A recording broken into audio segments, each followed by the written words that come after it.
Chinese troops have been ordered to train harder and prepare for a fight to the death by leader Xi Jinping as he warned them to get ready for war.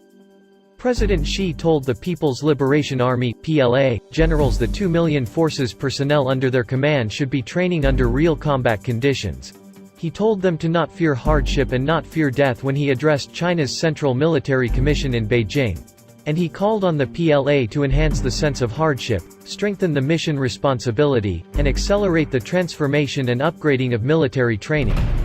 The saber-rattling speech comes as China faces soaring tensions with the US, Taiwan, South China Sea rivals, and India on its volatile Himalayan border. Beijing-based military expert Zhou Chenming said Xi's address was designed to push PLA commanders to step up combat training and familiarize the military forces with new high-tech weapons and equipment including tanks, aircraft, and warships.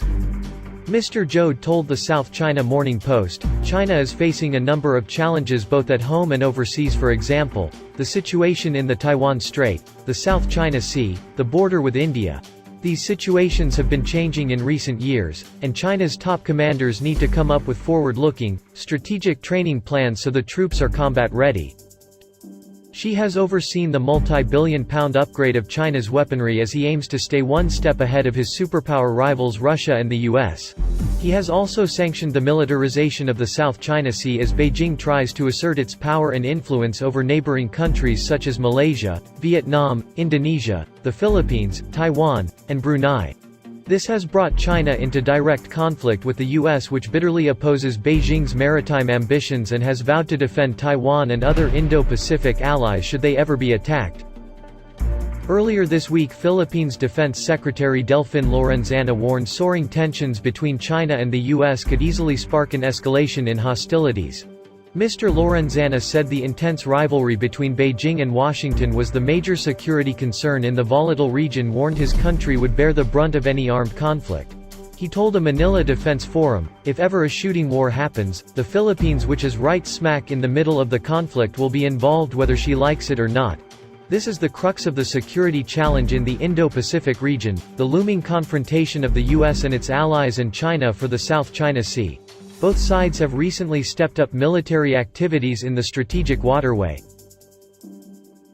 China has increased the frequency of its armed Coast Guard patrols, and last week the US flew 2 supersonic heavy bombers into China's Air Defense Identification Zone to the northeast of Taiwan. Mr. Lorenzana said, the fear of miscalculation is ever present, like the near collision of 2 frigates belonging to the US and China 2 years ago. In 2018, a Chinese destroyer came close to colliding with a US warship conducting a freedom of navigation patrol in the South China Sea. Former military chief Emmanuel Bautista warned China would seize the Philippines for strategic purposes if tensions between Beijing and Washington did boil over into military conflict. He told an online forum the Philippines' location makes it key terrain for both the US and China. He said, assuming things get out of hand and result in a shooting war, China will seize the Philippines. If you want to influence the South China Sea, you need to control these choke points.